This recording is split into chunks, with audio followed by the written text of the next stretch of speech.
Hello everyone, you are welcome again to our YouTube channel, and in this video I will tell you about the use of wood and wood. So watch this video till the end and you will really get a comprehensive understanding of this whole chapter. तो आज की इस video में मैंने जैसा कि आपको बताया मैं वुड और वुड के बारे में बताने जा रहा हूँ। तो सबसे पहले हम लेते हैं वुड के यूज को। तो सबसे पहले मैं यहाँ पर लिख देता हूँ वुड। अब ये एक ऐसा वर्ड है जिसे आप अपने इंग्लिश की बुक में या डेली रूटीन में इंग्लिश कम्युनिकेशन में सबसे ज़्यादा यूज़ करते हुए सुनते होंगे और आपको हमेशा ये कन्फ्यूज़न रहती होगी कि आखिर ये वुड हम कौन कौन सी कंडीशन में करते हैं। तो अब पहला जो मैं पॉइंट आपको बताता हूँ कि पहला यूज़ इसका क्या होता है। पहला जो हम इसका यूज़ करते हैं वो हम करते हैं पास्ट के लिए। पहला जो हमने यूज हम करेंगे पास्ट के लिए।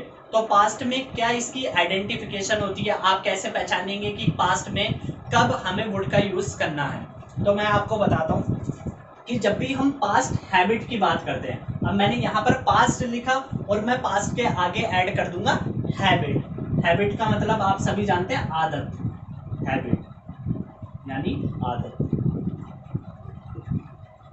अब यानी जो पास्ट की आदत हो, यानी हमारे पिछले समय की जो आदत रही हो, ऐसे सेंटेंसों में हम वुड का यूज करते हैं। जैसे मैं आपको बोलता हूं, एक सेंटेंस बताता हूं कि I would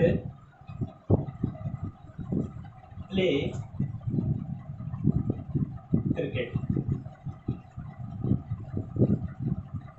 I would play cricket, इसका मतलब है कि मैं क्रिकेट खेला करता था। यानी जब भी आप ऐसे भी समझ सकते हैं, अगर किसी सेंटेंस के लास्ट में था आ रहा है या ती थी या फिर ते थे। अब ये पास्ट इंडेफिनिट की भी पहचान यही होती है, लेकिन यहां पर आपको क्या समझना है कि पास्ट इंडेफिनिट में भी जब भी पास्ट के हैबिट की बात करेंगे यानी उसकी आदत की बात करेंगे, तब हम वहां पर वुड का यूज करते हैं। जैसे आई वुड प्ले क्रिकेट या I use to play cricket, would की जगह पे पास्ट इंडेफिनिट में यूज टू का भी यूज हम कर लेते हैं। एक सेंटेंस में आपको और बता देता हूं, जैसे कि we would watch game. We would watch game, हम गेम देखा करते थे, यानी हमारी पास्ट में ये आदत थी कि हम गेम देखा करते थे। तो यहाँ पर जो वुड है वो हमें रेफर करना है आदत के बारे में, ठीक है। जब भी हम पास्ट हैबिट की बात करेंगे तो उस कंडीशन में हम किसका यूज करते हैं, वुड का यूज करते हैं। तो ये तो हो गया पहला यूज। अब मैं आपको बताता हूँ दूसरे यूज के बारे में। तो आप इसे नोट भी कर लीजिएगा वीडियो को पॉज करके, और उसके बाद में अब हम देखते हैं वुड का दूसरा यूज। वुड का दूसरा जो यूज होता है वो सबसे ज्यादा यूजफुल है। वुड का ये यूज सबसे ज्यादा यूजफुल है क्योंकि यहाँ पर हम बात करते हैं किसी के ओपिनियन के बारे में, किसी के विल के बारे में, ठीक है। जैसे आप किसी का अगर ओपिनियन जानना चाहें, ओपिनियन यानी क्या उनकी राय है, या किसी की आप डिजायर जानना चाहते हैं, इच्छा। डिजायर का मतलब इच्छा और ओपिनियन का मतलब क्या, राय है। तो ये जो दो वर्ड है इनके रेफरेंस में मेनली वुड का यूज होता है। अब मैं आपको बताता हूँ कैसे होता है, सेंटेंस समझ के आप। जैसे हम बोलते हैं कि I would like to speak on the environment topic. तो इसका मतलब क्या है कि I would like to speak on the environment topic, कि मैं एनवायरमेंट के टॉपिक पे बोलना पसंद करूंगा, ठीक है। अब यहाँ पर मैंने क्या जाहिर किया, अपनी ओपिनियन, कि अपनी मैं राय बता रहा हूँ। किसी ने मेरे से पूछा कि आप what would you like to speak upon, okay. तो यहाँ पर क्या हो गया, डिजायर। किसी ने मेरे से पूछा कि तुम किस टॉपिक पे बोलना पसंद करोगे, तो मैंने बोला कि मैं एनवायरमेंट टॉपिक पे बोलना पसंद करूंगा। तो जब भी हम किसी की डिजायर जानते हैं या अपने ओपिनियन को, अपने राय को बताते हैं, तो ऐसी कंडीशन में हम वुड का यूज करते हैं, और वुड के साथ हम लाइक टू जोड़ लेते हैं। जैसे would like to, would plus like to. और इसका जैसे हिंदी मीनिंग होता है, हिंदी मीनिंग में मैं आपके लिए लिख देता हूँ। इसका मतलब होता है कि चाहोगे या चाहूंगा।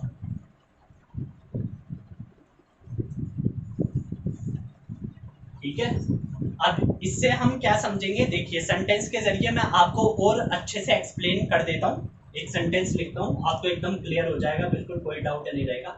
जैसे आप क्या खाना चाहेंगे, आप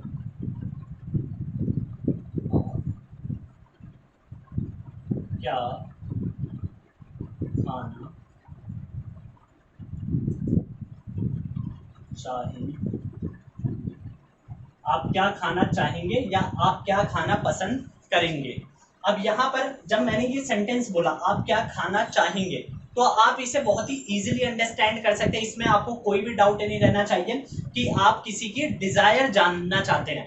ठीक है, किसी की इच्छा ही जानना चाहते हैं, तभी आप उससे पूछ रहे हैं कि आप क्या खाना चाहेंगे। तो मैंने पहले लिख रखा है डिजायर। जब भी हम डिजायर के, ठीक है, in the context of the desire you have to use the would in your sentence. Okay, so there must not be any kind of doubt relating to this sentence. तो यहाँ पर लिखेंगे जैसे आप क्या खाना चाहेंगे, तो what, क्या के लिए what, और would you like to have, what would you like to have। ठीक है, वॉट हो गया क्या के लिए, क्या, और वुड चाहेंगे, और यू लाइक टू साथ में है इसके, ये लाइक टू साथ में, और यू का मतलब आप, और हैव का मतलब खाना, कि आप क्या लेना पसंद करेंगे या आप क्या लेना, वो क्या खाना चाहेंगे। तो ये हो गया इसका एक एग्जाम्पल। अब आप ओपिनियन की बात करते हैं। ठीक है, मैं एक एग्जाम्पल आपको ओपिनियन का भी दे देता हूँ, फिर क्या आपका एकदम क्लियर हो जाएगा। दूसरा मैं यहाँ पर ऑप्शन आपके लिए लिख रहा हूँ, ये ओपिनियन की, जैसे I would speak on the environment topic, या I would like to grab attention. ठीक है, कि मैं आपकी अटेंशन चाहूँगा। ठीक, अपने ओपिनियन की जब भी बात करते हैं, जैसे मैं यहाँ पर सिंपली लिख देता हूँ, आई would speak on women empowerment,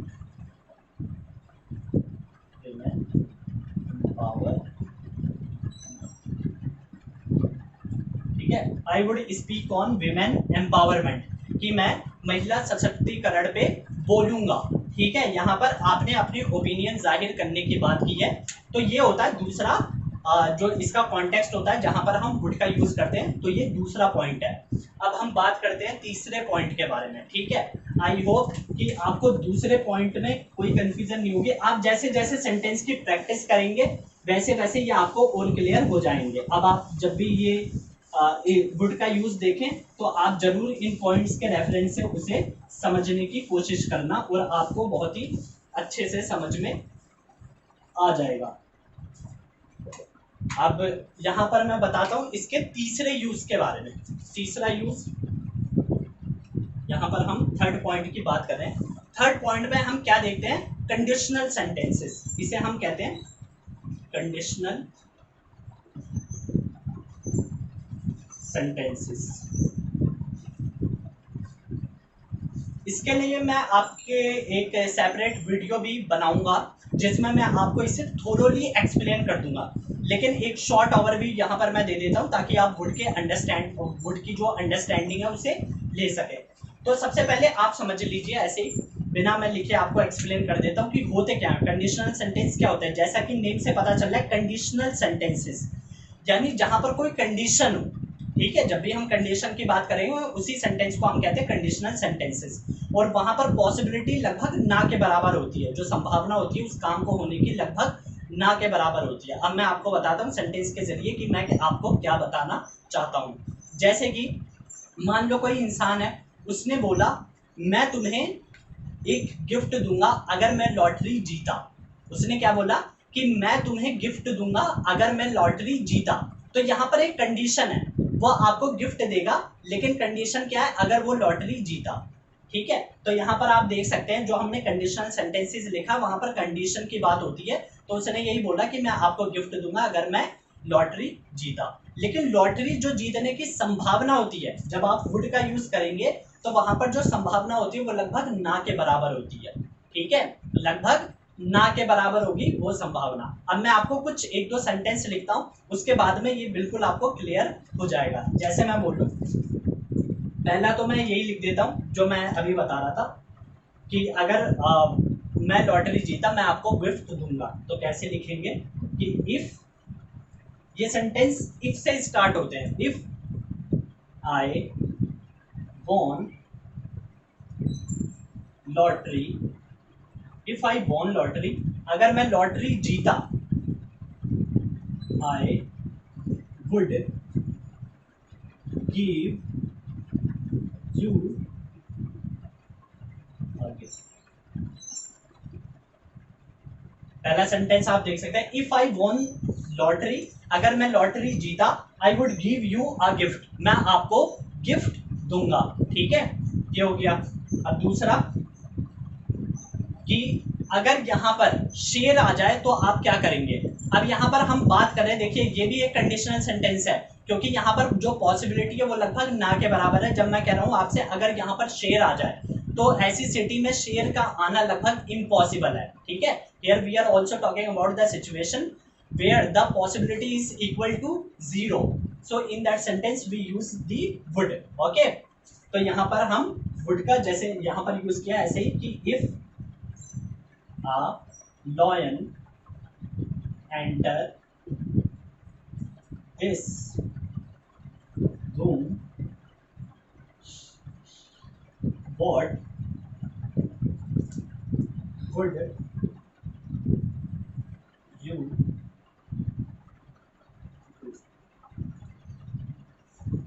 अब यहाँ पर मैंने वुड को अंडरलाइन कर दिया, तो यहाँ पर लिखा है if a lion enter this room, अगर इस रूम में लॉयन एंटर कर दिया, व्हाट वुड यू डू, आप क्या करोगे। ठीक है, कंडीशनल सेंटेंस है, कंडीशन की बात बताइए, मैंने कंडीशन रख दी, अगर लॉयन एंटर कर गया तो आप क्या करोगे। तो ऐसे कंडीशनल सेंटेंसों में हम वुड का यूज करते हैं। बाकी मैंने आपको बताया मैं कंडीशनल सेंटेंसेस में सेपरेट वीडियो बनाऊंगा, और उससे आपकी एकदम अंडरस्टैंडिंग बिल्कुल क्लियर हो जाएगी और आपको कोई भी डिफिकल्टी नहीं होगी इन सेंटेंस को समझने में और बनाने में। वुड का ओवरव्यू मैंने यहाँ पर आपको दे दिया। अब ये हो गया वुड का यूज। ठीक है, अब हम बात करते हैं कुड के यूज के बारे में। कुड का जो यूज है वो भी आप देखते हैं कि बहुत ज्यादा कुड का यूज होता है और बहुत ही सिंपल यूज होता है, लेकिन बहुत ही ज्यादा यूजफुल। इसीलिए आप सभी को ये जो कुड है इसका यूज पता होना चाहिए। तो ये क्या होता है, ये मतलब जो जनरली होते हैं दो पॉइंट पे काम करते हैं। दो पॉइंट पहले मैं आपको समझा देता हूँ। पहले पॉइंट से पहले मैंने यहाँ लिख दिया कुड। अब इसकी पहला पॉइंट क्या होता है, पहला पॉइंट यहाँ पर सका लिखा होगा। ठीक है, और ये पास्ट में यूज होता है, यहाँ पर मैंने लिख दिया पास्ट में। ठीक है, एक कंडीशन के लिए, इस पॉइंट के लिए मैं बता रहा हूँ। ठीक है, ये पास्ट के सेंटेंस में यूज होता है। आइडेंटिफिकेशन क्या होती है, सका, सके, सकी। सेंटेंस के लास्ट में आप पाएंगे सका, सके, सकी। जैसे मैं वो काम नहीं कर सका, ठीक है, मतलब इन द पास्ट। ठीक है, I could not do that work, कि अपने पास्ट में मैं वो काम नहीं कर सका। In the past I could not do that work. ठीक है, मैं वो काम नहीं कर सका, I could not do that, I could not do that work, मैं वह काम नहीं कर सका। दैट का मतलब वह, वर्क का मतलब काम, कुड नॉट डू यानी नहीं कर सका। तो जैसा मैंने बताया सका यहाँ पर यूज होगा, I could not do that work, मैं वह काम नहीं कर सका, तो वहां पर आपको कुड का यूज कर देना है। सिंपली, बिल्कुल सिंपल यूज है, कोई भी डिफिकल्टी इसमें नहीं है। ठीक है, और इसी को मिक्सअप कर देते हो तो ये कुडंट बन जाता है। जैसे कुडंट, ये ओ हटा के या apostrophe यहाँ पर लगा देते हैं तो ये कुडंट बन जाता है। ऐसे ही मैं आपको एक दूसरे सेंटेंस बता देता हूँ, जैसे कि we could not participate in the competition, हम कॉम्पिटिशन में पार्टिसिपेट नहीं कर सके। ठीक है, we could not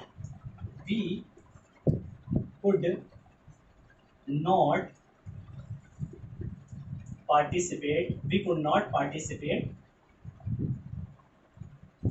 in the competition,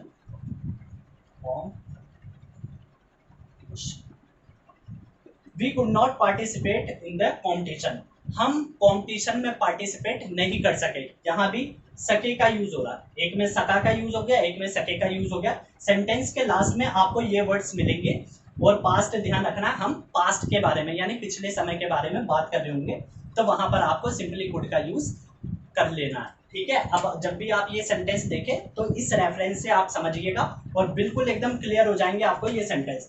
अब दूसरा जो सेंटेंस है वो आपके लिए कॉम्प्लिकेटेड होगा, मतलब आपको लगता होगा अब ये देखने के बाद एकदम वो बिल्कुल इजी हो जाएगा और आप उसका यूज करना चालू कर देंगे। ठीक है, उसके बाद हम वीडियो का एंड करेंगे। और तो चलिए करते हैं, जैसे कि दूसरा जो पॉइंट है वो मैं यहाँ पर लिख देता हूँ। अब ये होता है, जैसे ये रिक्वेस्ट के सेंस में होता है। रिक्वेस्ट क्या है, जब हम एज अ मोडाल यूज करते हैं, मोडाल्स। ठीक है, कुड का यूज हम मोडाल्स भी के लिए भी करते हैं। अब ये होता क्या है, जैसे कि जब भी हम रिक्वेस्ट करते हैं, ठीक है, रिक्वेस्ट पोलाइटली, पोलाइटली यानी सॉफ्टली, कि प्यार से जब भी हम किसी से रिक्वेस्ट करते हैं तो ऐसे सेंस में हम कुड का यूज करते हैं। बस इतना सा यूज आपको समझना है कि रिक्वेस्ट और पोलाइटली। पोलाइटली अगर आप किसी से रिक्वेस्ट कर रहे हैं वहां पर आपको कुड का यूज करना है। एक सेंटेंस में बता देता हूँ, जैसे could you do me a favour, क्या आप मेरी मदद करोगे। Could you do me a favour, could you do me a favour, क्या आप मेरी मदद करोगे। अब यहाँ पर है ना, जो कुड होता है उसकी कोई प्रॉपर हिंदी नहीं है।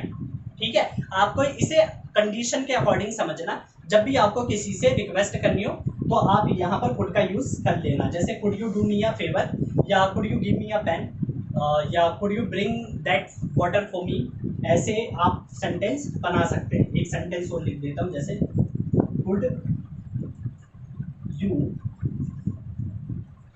bring that, could you bring that letter for me, क्या तुम मेरे लिए वो लेटर ला सकते हो। could you bring that letter for me, तो ये है जहां रिक्वेस्ट। आपको बस इतना ध्यान रखना है, रिक्वेस्ट कर रहे हो और पोलाइटली की सॉफ्टली किसी से रिक्वेस्ट कर रहे हैं, ऐसी कंडीशन में हम कुड का यूज करते हैं। तो यहीं पर मैं वीडियो को एंड करूंगा और आई होप कि आपको वीडियो बहुत ही मतलब कॉम्प्रीहेंसिव लगी होगी, समझ में आ गई होगी। तो इसीलिए मैं आपसे रिक्वेस्ट करता हूँ, अगर वीडियो अच्छी लगी तो ज़्यादा से ज़्यादा लोगों को शेयर करें और चैनल को सब्सक्राइब करना भी ना भूलें। ठीक है, और नेक्स्ट वीडियो मैं लाऊंगा आपके लिए जो कि बहुत ज़्यादा यूजफुल होगी आपकी इंग्लिश एस्पेक्ट को इम्प्रूव करने के लिए। So thank you very much and share this video as much as it could be possible for you.